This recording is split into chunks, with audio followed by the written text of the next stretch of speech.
Welcome to Family Homesteading of West Texas. We are a homesteading, homeschooling family of 9. We grow, cook, and preserve most of our food from scratch.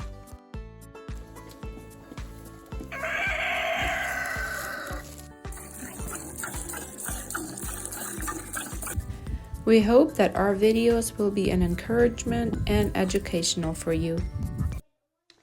Hello, all you people. So I had wanted to have an upload ready for you this first week at the end of the week of February, but life gets busy and I did get quite a bit filmed that week. So I'm just putting it together now, and I'm just realizing that I have lost some of the footage, but I'm going to show you what I have. It was a very nice week. It was very warm. We did quite a bit of work in the garden. But as I'm getting this video together, it is very, very cold, so I'm not sure how much of the work that we did the first week in February is going to be wasted work and time.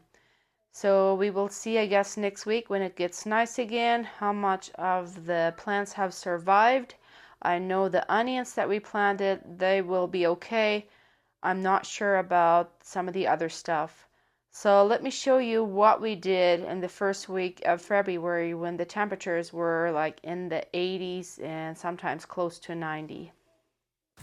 So the first thing we're doing this week is prepping the soil to get our onions in the ground. We have received our onion starts and the soil here is pretty packed, so we're tilling it with a tiller, marking the rows, and we're making pretty wide rows. And then we're putting down some compost and tilling in the compost to make sure that it's all spread out and evenly contributed. And then we are ready to put the onions in the ground. And I am using a cupcake pan to mark my spots where the onions will go. I'm not putting an onion in every single hole. I'm putting an onion in every other hole of the cupcake pan.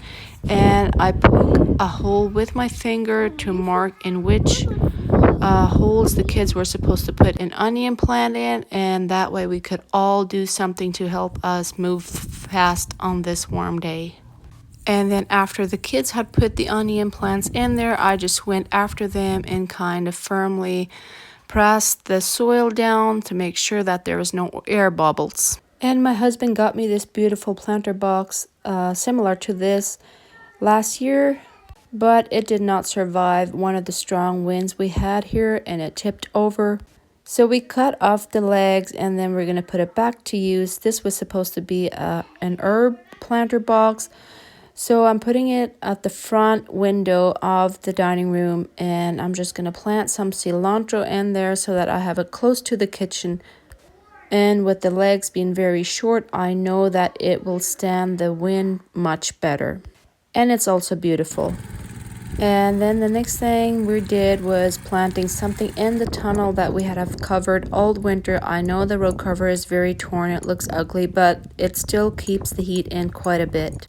And we're planting peas and beans, and the little boys are always such a big help, and the seeds of peas and beans are large enough so that they can actually help me with the planting, and they are just as excited as I am when it comes to planting and different things in the ground.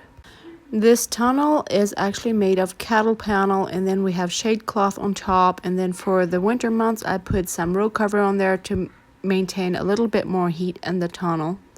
We actually had tomatoes in here in the fall, so we did the same thing here with the ground. We till it, we put some compost down and then stirred into the ground, and then we were ready to plant. And then we did some carrot harvesting. These carrots have been in the ground all winter. We put straw on top to prevent them from freezing, and they stayed very well in the ground. I think these carrots were planted in September or October. We did get quite a good harvest, although there were a couple of carrots that had been split up, and I'm not sure why. I need to do some research on that. So I'm just taking off all the straw using a pitchfork, and then we'll dig all of the carrots out of this bed, and we'll bring them into the house, and we will store them in the fridge These will be eaten fairly quickly as the kids like to have them for snack. We use them quite a bit for cooking. So these will not be too much for us to store in the fridge and then just eat them as we go. I will not be doing any canning or anything special with these carrots. They'll just be there for us to use. And like I said, we had a couple of carrots that were cracked up. They were very, very fat carrots, but one side was cracked up, and I need to do just some research to see what's going on with that. Oh, man.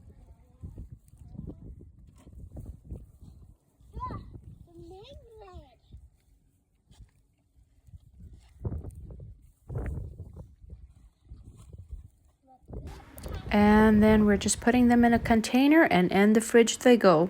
So then another day, we were taking off all the straw off the bed. I took some soil out of the bed because it was very full. And then we were prepping the bed to plant fresh carrots.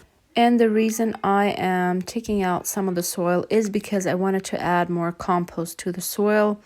And I'm also kind of flipping the soil with the shovel just to get some oxygen down in there to make sure that we have very healthy soil for the new carrots to grow in.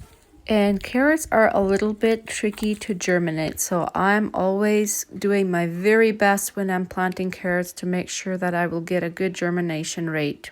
And my 5-year-old was filming here, so it's a little bit wobbly, but he is learning.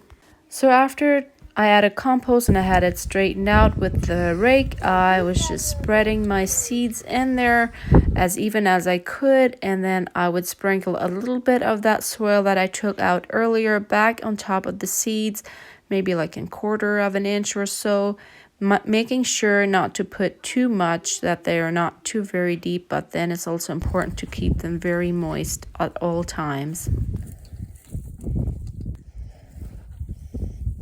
In my experience, once I've got my carrots to germinate, then I've succeeded. I've always had a good harvest if I can get them to germinate. So after the soil, I'm putting a layer of straw on top, and this is supposed to do 2 things. It's supposed to help me maintain the moisture better and also be a little bit of an insulation because it could get cold again. I'm just spreading the straw out as even as I can. I'm not putting a thick layer because then the little seedlings wouldn't be able to come through. And then I'm using a mister to just mist it down as good as I can. And then I'm putting a canvas tarp over top to help the moisture stay a little bit better. And I've always had better success if I cover up my ground after planting carrots as if I were to leave it just open. Then I'm putting the sprinkler system back on top, hoping this would be enough to protect the tarp from blowing off if we were to get any windy days. And of course, I'm wetting down the tarp as well to make sure that the moisture is very even. But this irrigation system wasn't enough to keep the tarp on. A couple of days later, it actually blew off, but I will still just continue to water it and see how it goes. And then of course I'm watering my planter box every day where I have planted cilantro in hopes that I will have fresh cilantro very, very soon. I hope that you have enjoyed this video, and we will see you in another video and another time. And don't forget, if you like my content, to hit that subscribe button, give me a like, and if you have any questions, leave me a comment. Bye.